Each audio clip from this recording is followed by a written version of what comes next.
Hello दोस्तों, welcome to the world amaze. दोस्तों, ये ब्रह्मांड इतना विशाल और अनंत है कि हम इंसानों ने केवल इसका कुछ ही भाग एक्सप्लोर किया है। दोस्तों, इस ब्रह्मांड में पृथ्वी जैसे कई ग्रह हो सकते हैं जिन पर जीवन की संभावना को नकारा नहीं जा सकता। इसलिए बार बार हमारे दिमाग में विचार आता है कि क्या दूसरे ग्रहों पर भी जीव होते हैं। दूसरे ग्रह के प्राणी जिन्हें हम लोग एलियंस बोलते हैं। तो क्या सच में एलियंस का अस्तित्व है? क्या जैसे हम अनुमान लगा रहे हैं उनके होने का, वैसे क्या उन्हें भी पता है कि पृथ्वी एक ग्रह है जहां इंसान बसते हैं? जिस तरह हमें एलियंस के बारे में जानने की जिज्ञासा है, हो सकता है उन्हें भी इंसानों के बारे में जानने की जिज्ञासा हो। तो क्या एलियंस पृथ्वी पर आते हैं और क्या वो हम पर नजर रखे हुए हैं?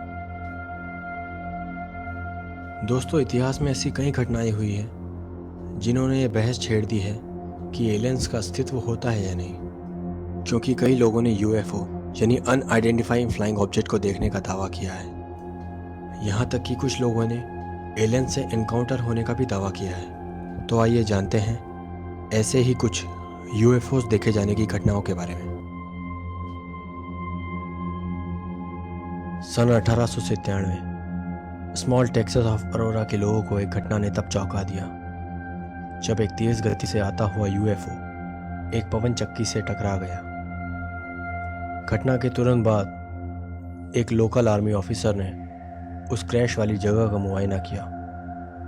उस ऑफिसर ने अपनी रिपोर्ट में बताया उस क्रैश हुए मलबे में एक अजीब सा दिखने वाला जीव था जो इस दुनिया का बिल्कुल नहीं लग रहा था। और इससे पहले कि कोई उस गिरे हुए मलबे का निरीक्षण करता, उस एलियन बॉडी को वहीं गांव के किसी एक कब्रिस्तान में दफना दिया गया और उस मलबे को किसी पास के गहरे कुएं में फेंक दिया गया। आज भी वो मलबा उस कुएं में बहुत ही गहराई में दबा हुआ है और उस एलियन पायलट की बॉडी गांव के उस कब्रिस्तान में आज भी कहीं दफन है। उसकी कब्र पर कोई भी साइन या मार्क नहीं है सिवाय इसके। सन 2011 तक तो ये टॉमस्टोन वहीं था, लेकिन 2012 में इसे किसी ने चुरा लिया और अभी इसकी जगह पर एक गोल पत्थर वहां रखा हुआ है।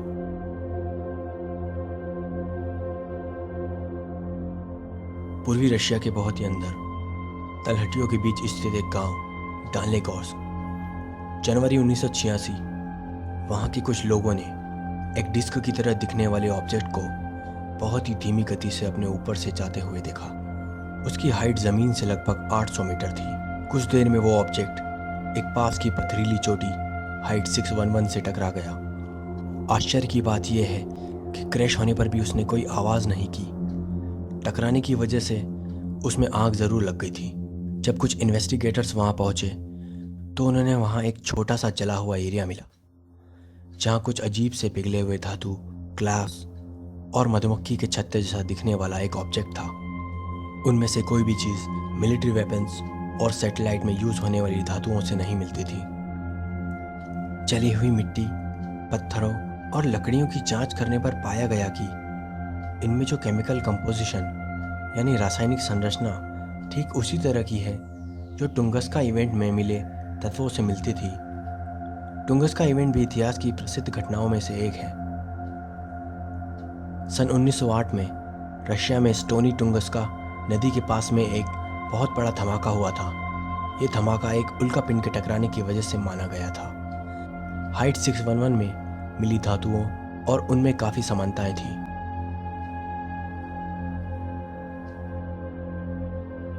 कनाडा के साउथर्न नोवा स्कॉटिया में मछुआरों का एक गांव शैग हार्बर। एक रात को कई गांववासियों ने एक तश्तरी नुमा गोल चीज को हार्बर नदी के ऊपर चक्कर लगाते देखा। वो ऑब्जेक्ट पानी की सतह के ऊपर ही एक ही जगह पर रुककर चक्कर लगा रहा था और थोड़ी ही देर बाद वो पानी की ऊंची लहरों की वजह से दिखना बंद हो गया। कुछ लोगों ने उसे पानी के अंदर जाते देखा। उस घटना के कुछ देर बाद पुलिस और मिलिट्री ने उस एरिया को चारों तरफ से घेर लिया, लेकिन उन्हें इतना सर्च करने के बाद भी कुछ नहीं मिला। लेकिन इस रहस्यमय घटना से गांव के लोग अभी भी आश्चर्य में थे कि उन्होंने कौन सी चीज़ देखी थी जो कुछ देर पानी की सतह पर हवा में घूम रही थी और कुछ ही पलों में पानी में समा गई।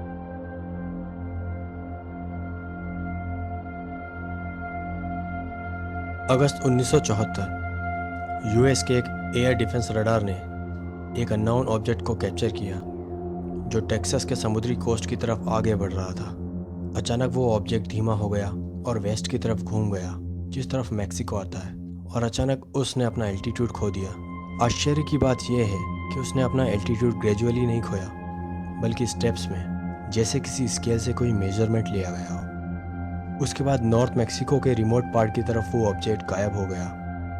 ठीक उसी समय जब वो ऑब्जेक्ट गायब हुआ, एक यात्री प्लेन के भी गायब होने की खबर आई। खोजकर्ताओं ने पता लगाने की कोशिश की तो उन्हें उस मिसिंग प्लेन का मलबा उस घटना के कुछ ही दूर मिला, और उसके साथ पास में कुछ दूरी पर एक तश्तरी की तरह दिखने वाला ऑब्जेक्ट भी था। इससे पहले कि उस पर आगे कोई इन्वेस्टिगेशन की जाती, मैक्सिकन मिलिट्री ने वहां से उस घटना के सारे सबूत मिटा दिए।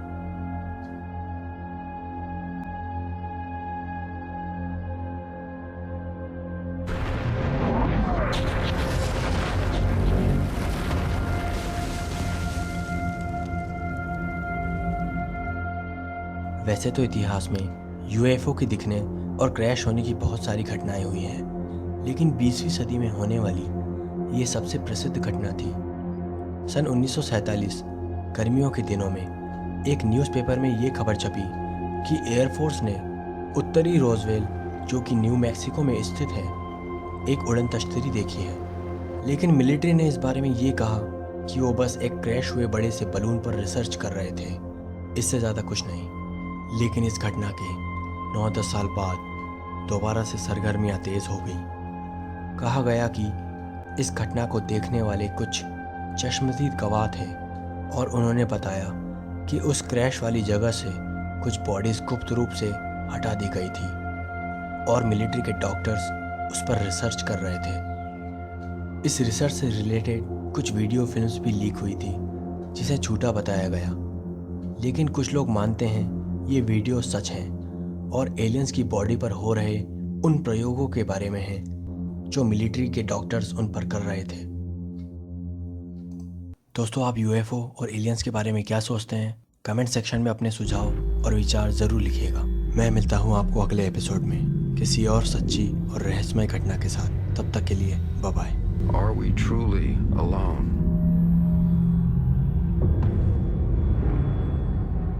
Or are we being lied to?